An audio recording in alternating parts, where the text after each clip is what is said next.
Good morning students, welcome to Pioneer Convent School. Students, today we are going to start our new chapter, chapter number 4, materials, metal and non-metal. Students, when we look around us, we see a large number of things of different shape, size and texture. So these things like chair, eraser, bucket, shirt, spoon, card, train and shoes. All these things are different in shape, size and texture. So these things, हम in things को क्या कहते हैं, collectively हम in things को क्या कहते हैं, these things are known as matter. इनको हम क्या कहते हैं, matter. Anything that has mass and occupies space is called matter. कोई भी चीज जो क्या करे, जिसका कोई मास हो, मतलब वेट हो और क्या हो, ऑक्यूपाई स्पेस, और स्पेस को ऑक्यूपाई करे, that is known as matter. उसे क्या कहते हैं, मैटर कहते हैं. We can divided matter into two categories. दो कैटेगरीज में मैटर्स को डिवाइड करते हैं, प्योर सब्सटेंसेस और इम्प्योर सब्सटेंसेस. ऐसे ही हम प्योर और इम्प्योर को फर्दर डिवाइड करते हैं. जो प्योर सब्सटेंसेस होते हैं वो दो फॉर्म में हमें मिलते हैं, एक एलिमेंट्स और एक कंपाउंड. एलिमेंट्स होते हैं जो सिंगल फॉर्म में एग्जिस्ट करे अकेले, जो आगे टूट ना सके, जो can not be split into two और सिंपलर सब्सटेंसेस, जिनको हम आगे ब्रेक नहीं कर सकते, दैट इज एलिमेंट्स. ऐसे substances which can be split, जिनको आगे हम दो पार्ट्स में स्प्लिट कर सकते हैं, that is mixture, compound. Same as impure substances की भी आगे कैटेगरी होती है, दैट इज मिक्सचर. मिक्सचर को भी हम फर्दर डिवाइड करते हैं, बट अभी आपकी क्लासेस, अभी आपकी 8th क्लास में ये टॉपिक्स नहीं है, ये आप फर्दर हायर क्लासेस में जाकर स्टडी करेंगे. अभी आपका जो टॉपिक है मेन, दैट इज एलिमेंट, और हम आज इस चैप्टर में एलिमेंट्स के बारे में डिटेल में स्टडी करने वाले हैं. एलिमेंट्स क्या होते हैं? Elements is a substance which can not be split into two और more simple substances by usual chemical method like heat, light et cetera. ऐसे सब्सटेंसेस जिनको हम किसी भी केमिकल मेथड के थ्रू ब्रेक नहीं कर सकते, that is known as element. Elements like iron, oxygen, magnesium et cetera, ये सारे क्या है, एलिमेंट्स हैं. आगे इनको यूज करके हम अपने मटेरियल्स बनाते हैं. Elements are divided into 3 categories, metals, metalloids and non metals. कितनी कैटेगरी में डिवाइड किया एलिमेंट्स को? 3 कैटेगरीज में. Let's study one by one. Metals, metals क्या होते हैं? आयरन, कॉपर, गोल्ड, टिन, ये जितने भी सब्सटेंसेस हैं ये क्या होते हैं, मेटल्स होते हैं. Metals are hard. आपने देखा ही होगा आयरन की जो चीजें होती हैं वो हार्ड होती हैं. कॉपर के जो बर्तन भी होते हैं, तांबे के या वायर्स होती हैं, वो भी हार्ड होती हैं. Shiny is in appearance. जब इनको मार्केट से बिल्कुल जब नया नया बन के आता है तो ये अपीयरेंस इसकी जो दिखने में कैसा होता है, बहुत शाइनी होता है. ओल्ड होने के बाद धीरे धीरे इसकी शाइन जो है वो डल होती जाती है. Non metals, sulphur, phosphorus, hydrogen, oxygen, nitrogen, carbon etcetera non metal. आपने ये गैसेस सुनी होंगी ना, ऑक्सीजन, हाइड्रोजन, नाइट्रोजन, हमारे एनवायरमेंट में, एटमोस्फेयर में भी है. तो ये सारे क्या है, नॉन मेटल की कैटेगरीज में आते हैं. दीज आर नॉट हार्ड, ये हार्ड नहीं होते. And these are dull in appearance, और अपीयरेंस में कैसे होते हैं, डल अपीयरेंस में होते हैं. The third one is metalloids. Metalloids क्या होते हैं? कुछ ऐसे एलिमेंट्स जो मेटल और नॉन मेटल दोनों की प्रॉपर्टीज को शो करते हैं, उन्हें हम बोलते हैं मेटलॉइड्स. एग्जाम्पल है आर्सेनिक और एंटीमोनी. तो स्टूडेंट्स अब हम बात करते हैं ये मेटल और जो नॉन मेटल्स हैं ये हमें मिलते कहाँ हैं, मीन्स अकरेंस क्या है. The earth crust is the main source of metals and some non metals. हमें पता है हमारी जो अर्थ है उसकी 3 लेयर्स होती है, क्रस्ट, कोर और मेंटल. ठीक है, तो जो अर्थ क्रस्ट की जो लेयर होती है सबसे ऊपर वाली, वहाँ वो क्या है, मेन सोर्स है मेटल्स और नॉन मेटल का. मतलब हमें वहां से क्या मिलते हैं, मेटल और नॉन मेटल्स मिलते हैं. Almost all the rocks contain metallic minerals. उनमें क्या होता है, मेटेलिक मिनरल्स होते हैं. और minerals from which metals can be extracted. और ऐसे मिनरल्स जिनमें से हम मेटल्स निकाल सकते हैं उनको हम क्या कहते हैं, ओर्स कहते हैं. तो अभी तक हमने क्या पढ़ा कि जितनी भी रॉक्स हैं उनमें क्या होते हैं, मेटालिक मिनरल प्रेजेंट होते हैं. और जो मिनरल, ऐसे मिनरल जिससे हमें क्या मिल जाए, मेटल्स मिल जाए, उन्हें हम क्या कहते हैं, ओर्स कहते हैं. क्या कहते हैं, ores. Impurity present along with metallic minerals. Metallic minerals जो है उनमें कुछ तो मेटल्स प्रेजेंट है, उनके साथ साथ कुछ इम्प्योरिटीज भी प्रेजेंट होती है, और उन इम्प्योरिटीज को हम क्या कहते हैं, गैंग्स. क्या कहते हैं, गैंग्स. तो ये तो हमारी हो गई अकरेंस किसकी, मेटल्स की. So have a look on this page of your book. Occurrence of some non metals, कुछ नॉन मेटल की अकरेंस. सबसे पहले हम नॉन मेटल्स को देख लेते हैं कौन कौन से है. नाइट्रोजन, हाइड्रोजन, ऑक्सीजन, कार्बन और सल्फर. ये जो नाइट्रोजन है नॉन मेटल्स है, ये कुछ तो फ्री स्टेट में एग्जिस्ट करते हैं, मतलब सिंगल मॉलिक्यूल में, और कुछ जो है वो कंबाइंड स्टेट में भी एग्जिस्ट करते हैं। हम देख लेते हैं उनको just. In a free state in the atmosphere about 78% of air is combined state as a components of some minerals like potassium nitrate KNO3। आपको पता है हमारे एटमोस्फियर में सबसे ज्यादा अबंडेंट जो गैस है वो कौन सी है? Nitrogen, that is 78%। जब नाइट्रोजन इन्वायरमेंट में है तो वो कैसी फॉर्म में है? फ्री स्टेट में है। जब ये इन्वायरमेंट कुछ मिनरल के साथ नाइट्रोजन कुछ मिनरल के साथ कंबाइन हो जाती है तो ये क्या बना देती है? Potassium nitrate. ये केमिकल्स हैं, आपको जस्ट अभी लर्न करना है, आप अपनी हायर क्लासेस में अच्छे से स्टडी कर पाओगे कि ये केमिकल्स बनते कैसे हैं। सेम एज हाइड्रोजन गैस है, वो भी अबंडेंट एलिमेंट है यूनिवर्स के अंदर, क्योंकि हाइड्रोजन गैस से क्या बना होता है? सन और स्टार्स उनके अंदर मिलती है। और जब हाइड्रोजन को कंबाइन किया जाता है अदर गैसेस के साथ तो क्या बना देता है? वाटर। वाटर का जैसे आपको फॉर्मूला पता है H2O। तो यहाँ पे जो हाइड्रोजन गैस है वो किससे कंबाइन हो रही है? Oxygen. O for oxygen. Oxygen जो है नेक्स्ट वो भी फ्री स्टेट में, हमें पता है एटमोस्फेयर में हमें मिलती है 21% फ्री स्टेट में। जब ये हाइड्रोजन के साथ कंबाइन हो जाती है तो ये क्या बना लेती है? वाटर। सेम एज कार्बन जो है in a free state as a graphite, coal, diamond जो है वो कार्बन से ही बनता है। और जब कार्बन ऑक्सीजन के साथ कंबाइन हो जाता है तो क्या बना देता है? CO2, that is carbon dioxide gas. Same as sulphur, it occurs in a free state in the earth crust. ये अर्थ क्रस्ट के अंदर ही मिलता है हमें फ्री स्टेट में, और ये कुछ मेटल के साथ कंबाइन होकर क्या बना देते हैं? सल्फाइड्स और सल्फेट्स। ठीक है स्टूडेंट, आगे हम देखते हैं कुछ जो मेटल्स हैं, हमने बताया आपको कुछ जिनकी अकरेंस नेचर पे डिपेंड करती है और उनकी रिएक्टिविटी पे डिपेंड करती है। कुछ मेटल्स हमने देखा है कि सिंगल भी हमें मिलते हैं, कुछ जो है क्या है, कुछ फ्री स्टेट में होते हैं, कुछ कंबाइंड स्टेट में भी हैं, और कुछ अंडर द सी वाटर भी हमें मिलते हैं, लाइक सोडियम, पोटेशियम, कैल्शियम। ये कुछ मेटल्स हैं जो हमें कहाँ मिलते हैं? सी वाटर के अंडर। नॉन मेटल्स भी कुछ हमने पढ़े, कुछ तो एटमोस्फियर में प्रेजेंट है, कुछ कहाँ है? अर्थ क्रस्ट के अंदर भी प्रेजेंट होते हैं। वो किस फॉर्म में होता है? कंबाइंड फॉर्म में, लाइक ऑक्साइड्स, कार्बोनेट्स बनाते हैं। ये आप अपनी जब हायर क्लासेस में जाएंगे तो आप वहाँ पे पढ़ेंगे कि ऑक्साइड्स कैसे बनते हैं और कार्बोनेट्स कैसे बनते हैं। The series of process carried out to extract pure metal from their ores is called metallurgy. हमें पता है कि मिनरल से हमें क्या मिलते हैं? ओर्स मिलते हैं। मिनरल क्या है? ओर्स, जिनसे मेटल निकाल सकते हैं। और ये जो पूरी प्रोसेस है प्योर मेटल को अलग करने की, पूरी प्रोसेस को हम क्या कहते हैं? मेटलर्जी कहते हैं। सो have a look on the physical properties of metal and non metals. जो मेटल है और नॉन मेटल है उनकी फिजिकल प्रॉपर्टीज कैसी हैं, वो दिखने में कैसे हैं, हम कैसे आइडिया लगा सकते हैं, उनको कैसे कैटेगराइज कर सकते हैं कि ये मेटल है और ये नॉन मेटल्स हैं। Before we starting the topic, have a look on this picture.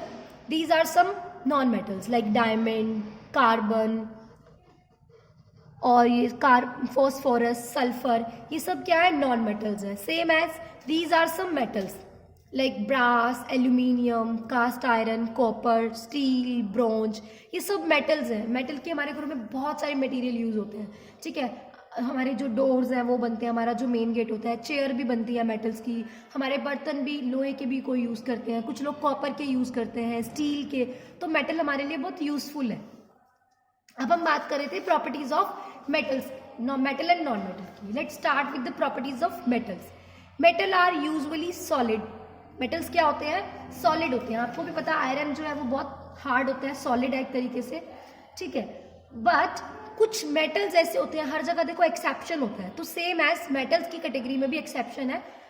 Normally जो मेटल्स हैं वो सॉलिड स्टेट में होते हैं, बट कुछ मेटल ऐसे हैं जो कि सॉलिड में नहीं होते हैं, लाइक मरकरी। मरकरी एक ऐसा मेटल है जो कि स्टेट में प्रेजेंट होता है, लिक्विड स्टेट में प्रेजेंट होता है। जैसे हमने चैप्टर 7 में पढ़ा था, थर्मामीटर में जो लिक्विड सब्सटेंस यूज होता है that is mercury. Same as gallium और सीजियम भी दो ऐसे मेटल्स हैं जो कि सॉलिड नहीं होते हैं। Next one is metals are ductile.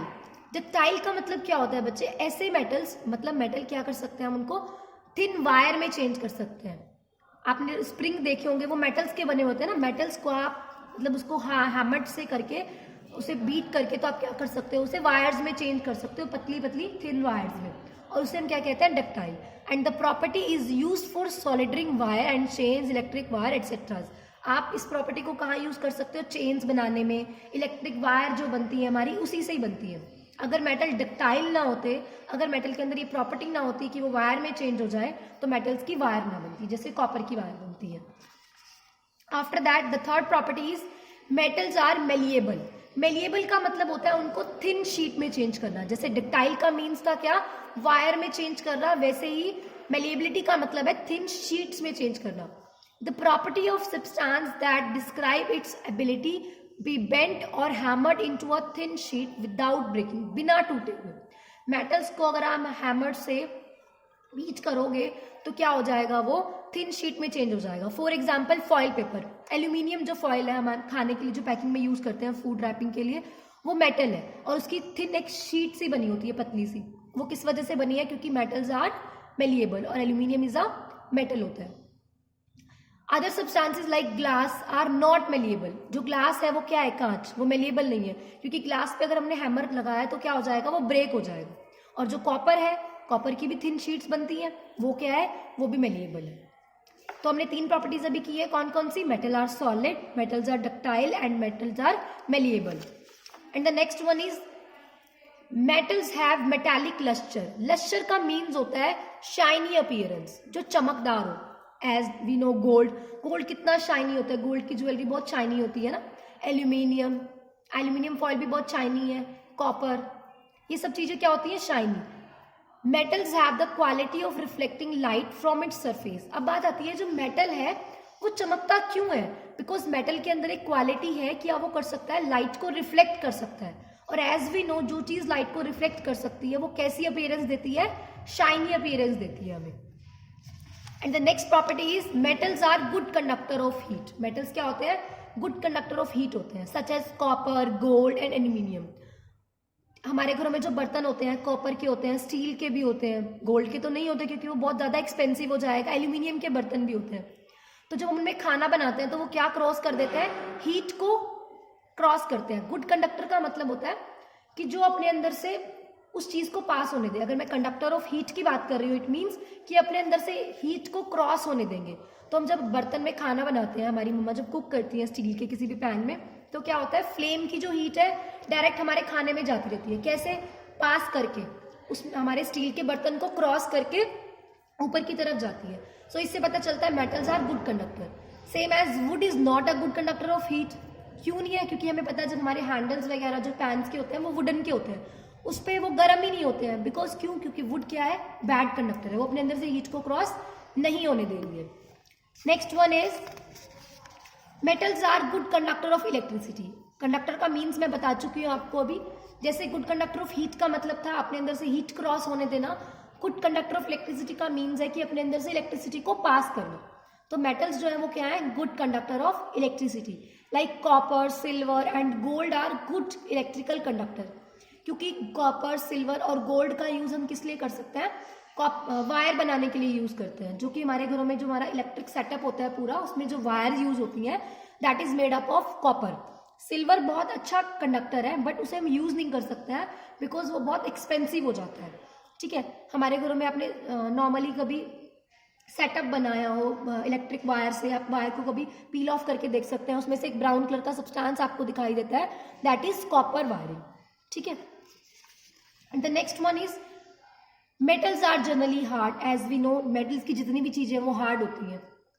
अगर हमारे अपने कूलर की जो पंखड़ियाँ होती हैं उनसे हम लगा लें, और जो जितने भी स्क्रू ड्राइवर्स हैं वो भी आयरन के बने होते हैं, वो भी हार्ड होते हैं। हम जो क्या कहते हैं हैमर यूज करते हैं, उसका जो आगे वाला पार्ट है वो भी आयरन से बना होता है। मशीन्स जितनी भी है वो आयरन से बनी होती है और सब क्या होती है, हार्ड होती है।